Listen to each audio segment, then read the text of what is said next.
भारत विरोधियों को भारत की तरफ से जबरदस्त जवाब लगातार दिया जा रहा है। संयुक्त राष्ट्र का मंच हो या दुनिया का कोई और मंच, भारत विरोधी किसी भी आवाज को भारत किसी कीमत पर सुनेगा नहीं और स्वीकार नहीं करेगा। ये कई बार बताया जा चुका है। जब फिर एक बार भारत के खिलाफ आवाजें उठी तो भारत ने उन आवाजों को समय रहते दबा दिया।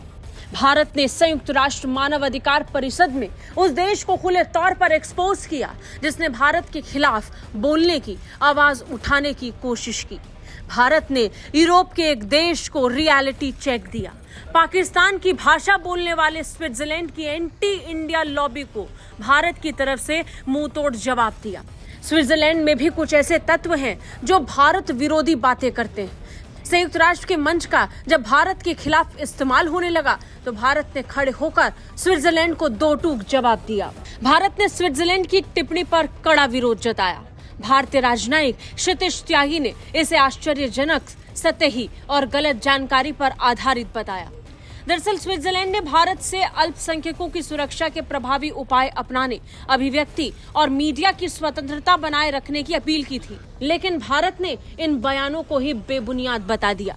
संयुक्त राष्ट्र मानव अधिकार परिषद के 60वें सत्र की 5वीं बैठक में भारतीय राजनयिक क्षितिज त्यागी ने कहा कि स्विट्जरलैंड यूएनएचआरसी की अध्यक्षता कर रहा है, इसलिए उसे परिषद का समय झूठी जानकारी और भारत की सच्चाई के खिलाफ बेबुनियाद बातों पर बर्बाद नहीं करनी चाहिए। भारतीय राजनयिक क्षितिज त्यागी ने स्विट्जरलैंड को सलाह दी कि वो अपनी घरेलू समस्याओं पर ध्यान दे, जैसे नस्लवाद, व्यवस्थित भेदभाव और विदेशी द्वेष। उन्होंने कहा कि भारत दुनिया का सबसे बड़ा और विविध लोकतंत्र, सभ्यता और बहुलवाद को अपनाने वाला देश है और स्विट्जरलैंड की इन चिंताओं को समझने में मदद करने को तैयार है। कटाक्ष के साथ भारत ने तो स्विट्जरलैंड में उत्पन्न हो रही परेशानियों के लिए मदद की पेशकश ही कर दी। ये स्विट्जरलैंड के मुंह पर जोरदार तमाचा था।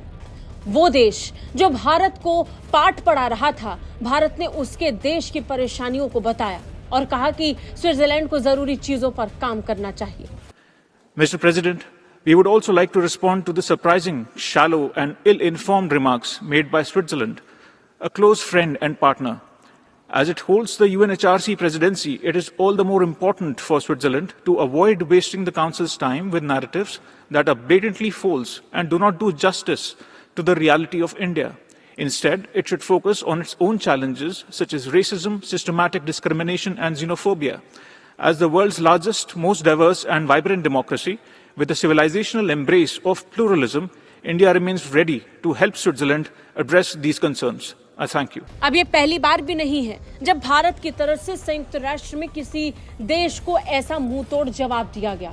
भारत को पाठ पढ़ाने वालों की कमी नहीं है और एंटी इंडिया ख्याल वाले लोगों को भारत की तरफ से बार बार जवाब दिया गया है। खुद क्षितिज त्यागी ने संयुक्त राष्ट्र में पाकिस्तान को पहले कड़ा जवाब दिया है। फरवरी में मानवाधिकार परिषद में ही एक बार पाकिस्तान को अंतर्राष्ट्रीय मदद पर निर्भर एक विफल देश के तौर पर कहकर उन्होंने संबोधित किया। उस सत्र में उन्होंने कहा कि पाकिस्तान के नेता और प्रतिनिधि अपने सैन्य आतंकवादी तंत्र के जरिए झूठ फैलाते रहते हैं और जम्मू कश्मीर पर झूठे दावे करते हैं। भारत बार बार ऐसे हर एक बयान को खुले तौर पर एक्सपोज करता रहा है उनकी खुद की परेशानियों को लेकर। भारत ने एक बार फिर बता दिया कि भारत विरोधी एजेंडे को किसी भी कीमत पर भारत फलने फूलने नहीं देगा, उसे तुरंत जवाब देकर कुचल देगा। ब्यूरो रिपोर्ट, भारत तक।